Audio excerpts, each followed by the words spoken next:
Harmattan winds, sharp and dry, swept across the fields, carrying the scent of dust and the faint cries of hungry chickens, a constant reminder of the hard life they lived.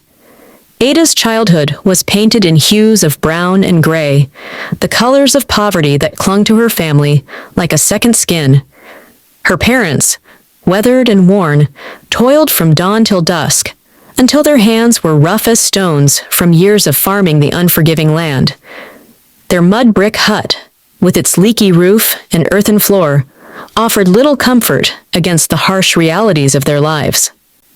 Ada, even as a child, yearned for something more.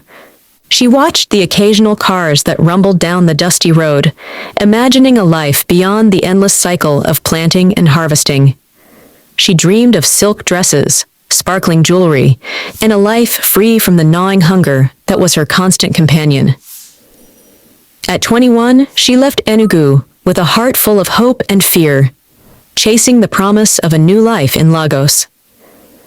With just a small bag of clothes and big dreams, she stepped into the bustling city, ready to start fresh. But Lagos was not as welcoming as she had imagined. She ended up in a crowded, noisy tenement, squeezing into a tiny room and sharing a single toilet with countless others. Finding a job was a struggle, and everything was far more expensive than she expected. Reality hit hard, but she wasn't ready to give up. Ada got a job as a hostess at the Sapphire Lounge, a high-end spot where the rich came to relax. The air was filled with the scent of expensive cigars and the smooth rhythm of high-life music. Her job was simple: serve drinks, smile, and listen.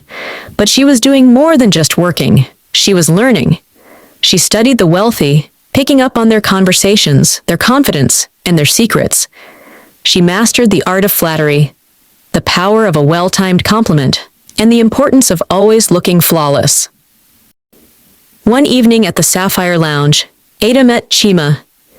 He walked in with the confidence of a man who had seen the world, wealthy, recently divorced, and back from America to start over. The moment he saw Ada, he was captivated by her beauty, her lively spirit, and her radiant laughter. To Ada, Chima wasn't just another customer. He was an opportunity, a chance, at the luxurious life she had always dreamed of. Chima showered her with gifts, taking her to expensive restaurants and showing her a world she had only dreamed of.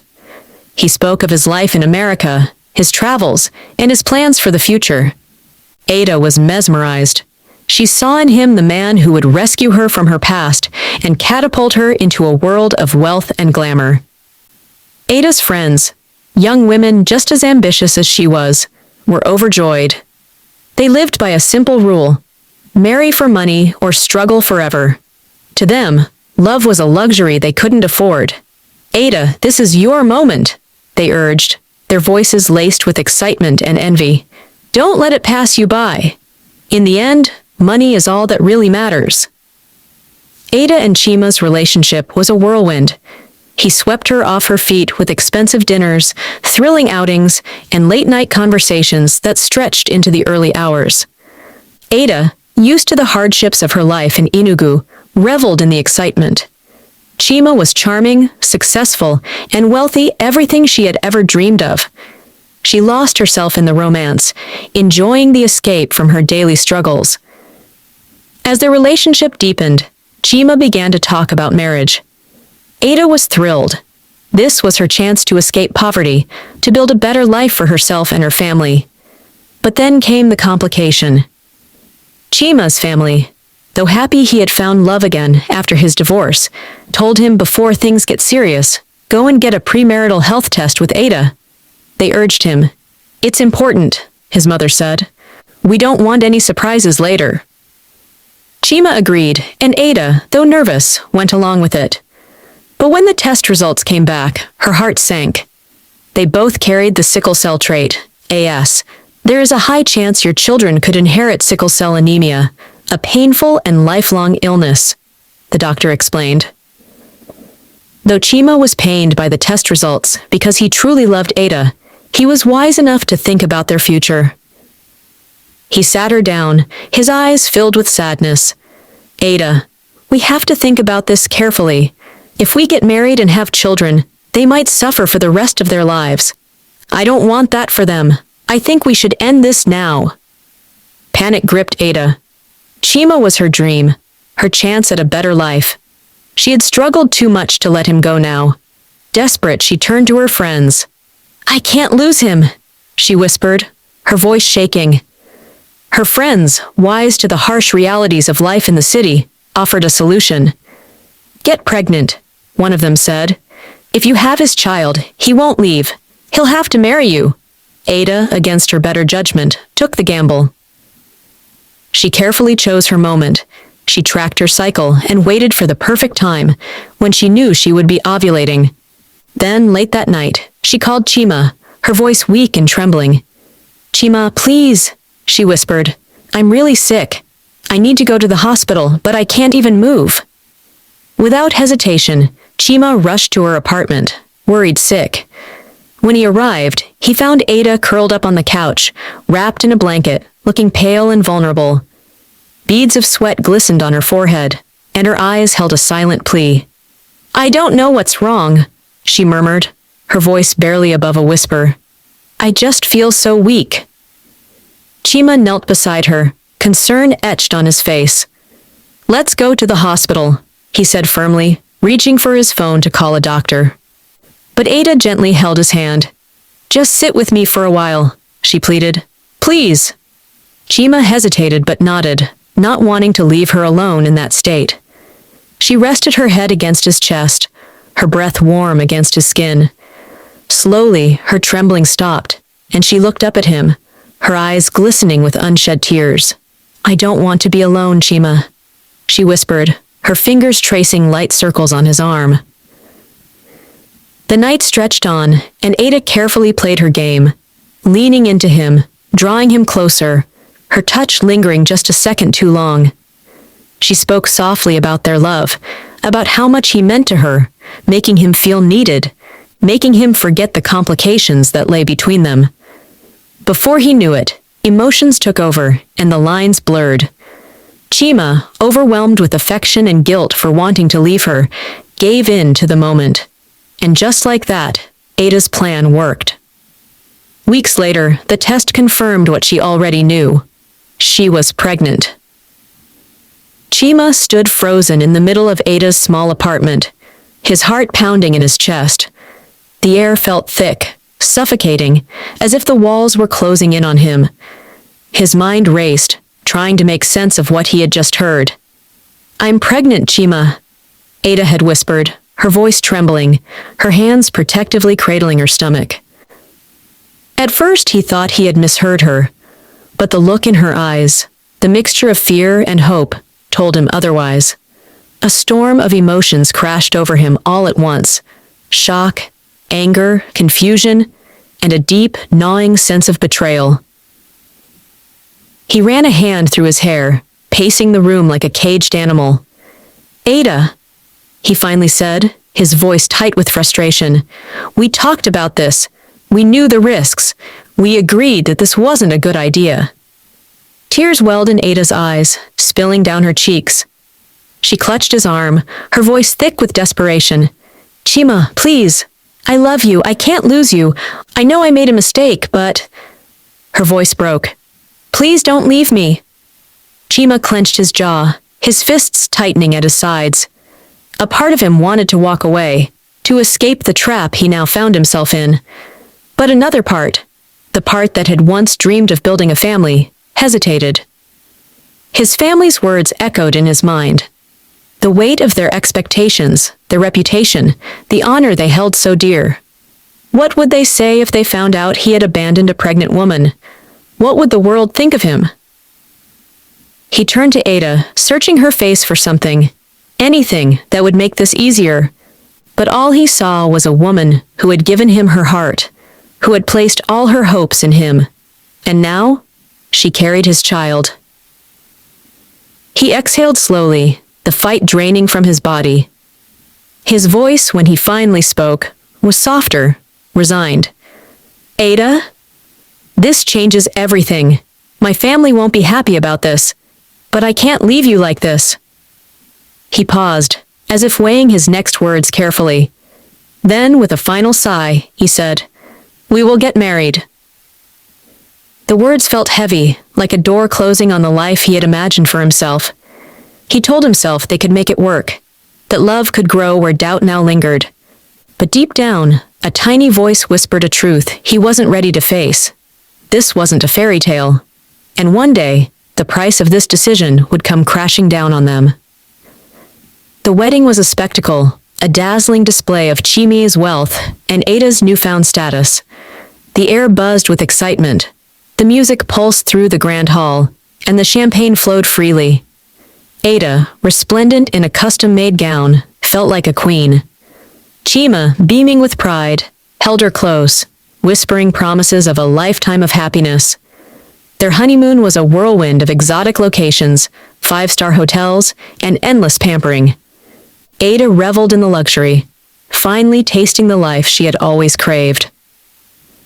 The news of Ada's baby's birth spread like wildfire. Chima was overjoyed, his excitement overflowing as he rushed to the hospital to see his newborn son. When he laid eyes on the tiny bundle wrapped in soft blankets, his heart swelled with pride. Obina was born strong and healthy, his cries filling the room with life. Chima couldn't contain his happiness. He showered Ada with praise, gifts, and endless affection. He immediately began planning a grand christening celebration, determined to show the world his joy. Their home buzzed with preparations. The nursery was adorned with the finest furniture, shelves lined with plush toys, and golden balloons bearing Obina's name. Friends and family gathered in droves to celebrate, offering their congratulations and blessings. As Ada cradled her baby in her arms, a wave of satisfaction washed over her. She had done it. She had secured her place in a world she once only dreamed of, leaving behind the struggles of her past. With Obina in her arms and wealth surrounding her, she felt invincible, believing her future was finally set. Ada's struggles truly began the moment she discovered she was pregnant with their second child. Unlike the first time, when Chima's excitement had filled their home with laughter and lavish gifts, this time was different. A heavy tension hung between them, unspoken but ever present. Chima's once eager eyes now held a flicker of doubt, a quiet fear neither of them dared to voice. As Ada's belly grew, so did her anxiety. She tried to ignore the nagging thoughts, the what-ifs that haunted her late at night. She clung to the hope that this child, like Obina, would be born healthy. She reassured herself that fate wouldn't be so cruel, not after she had fought so hard to secure this life of comfort. Then the day came. Their daughter Nkem was born. At first, everything seemed normal. She was beautiful, delicate, and perfect in Ada's arms. But soon, the nightmares began. The fevers, the unexplained pain, the frailty that turned joy into fear. The confirmation came like a death sentence. Sickle cell anemia. The words shattered Ada's world. The doctor's voice droned on about treatments, complications, and precautions, but all she could hear was the deafening echo of her own regret. Their once glamorous home transformed overnight. The elegant nursery, once a symbol of their success, became a place of suffering. Medical equipment cluttered the room, the scent of antiseptic replacing the sweet baby powder fragrance. Sleepless nights became the new reality. Nkem's agonized cries pierced the silence, each wail a reminder of the choices they had made. Ada and Chima took turns cradling her, whispering prayers, begging the universe for mercy. The hospital became their second home, each visit draining their spirits, their wallets, and their love. Chima, once her devoted husband, grew distant. The stress, the guilt, the overwhelming burden of watching his daughter suffer ate away at him. The arguments began, short at first, then explosive. The love that had once bound them now seemed like a cruel joke, unraveling with each passing day. Their home, once filled with warmth and laughter, became a place of unbearable silence, broken only by Nkem's cries. And Ada, once so sure she had won, now realized she was losing everything. Ada had barely adjusted to the exhausting routine of caring for Nkem when she discovered she was pregnant again. The news struck her like a thunderbolt. It wasn't excitement she felt this time. It was fear. A deep, unsettling dread settled in her chest. She hadn't even recovered from the endless hospital runs, the sleepless nights, the weight of watching her daughter suffer. Chima's reaction was telling. He didn't celebrate. He didn't shower her with gifts like he had during her first pregnancy. Instead, he sat quietly, his face unreadable, his fingers tapping restlessly against the arm of the chair. "Ada," he finally said, his voice heavy, "we can't go through this again." But it was too late. The child was coming. And despite everything, Ada clung to hope. Maybe this baby would be healthy. Maybe fate would be kind this time. But fate had other plans. The delivery was smooth, and for a brief moment, Ada allowed herself to feel joy. But it didn't last. When the doctors ran the routine tests, their faces darkened. Then came the words Ada had been dreading. Sickle cell anemia. Ada's world spun. She gripped the hospital sheets, her mind screaming, "No, not again!" Chima stood frozen, staring at the doctor as if he hadn't heard correctly. But he had. It was real. A second child sentenced to a life of suffering. That was the moment something in Chima broke. The burden of it all, the endless pain, the guilt, the helplessness, crushed him. He barely spoke as they brought the baby home. He barely looked at Ada. And then, one evening, he was gone. Ada woke up to silence. No footsteps, no sounds of Chima moving around the house. She walked into the living room, her heart pounding. That was when she saw it. The suitcase missing from the corner, the empty space where his shoes had been. On the table, a note lay folded neatly. "Ada, I'm sorry. I can't do this anymore. I will send money for the children, but I can't stay. I need to breathe. I need to live. I'm going back to America. Take care of them." Her hands trembled as she read it over and over, hoping the words would change. But they didn't. He had left. The man she had fought so hard to keep. The man she had sacrificed everything for. He was gone, leaving her alone with 3 children. 2 of them trapped in a cycle of pain she had helped create.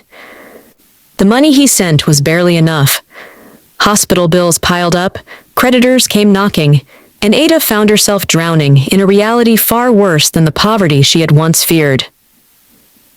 And in the midst of it all, Nkem, her frail daughter, looked up at her one night, her eyes filled with pain beyond her years. "Mommy," she whispered, "why did you bring me into this world if you knew I would suffer?" The words stabbed deeper than any knife.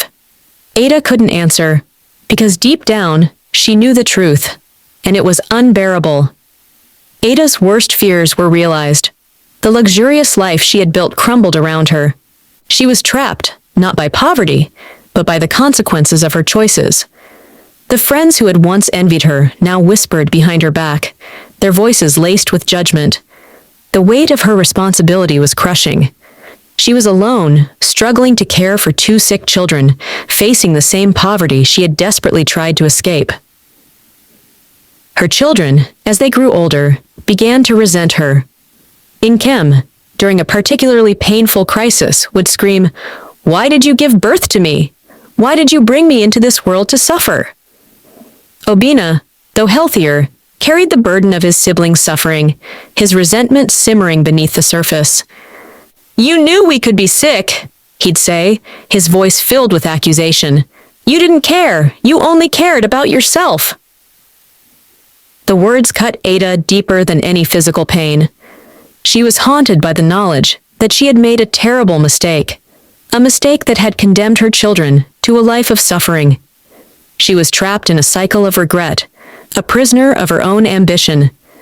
The gilded cage she had built for herself had become a prison, and she was left to face the consequences of her choices, alone and broken. Chima returned to America, seeking reconciliation with his ex-wife. He left Ada and their children behind, abandoned to face the consequences of their shared choices. The luxurious life she had envisioned crumbled around her, the weight of her guilt and the bitter taste of regret. She had traded her happiness for a fleeting illusion of wealth, and now she was paying the price.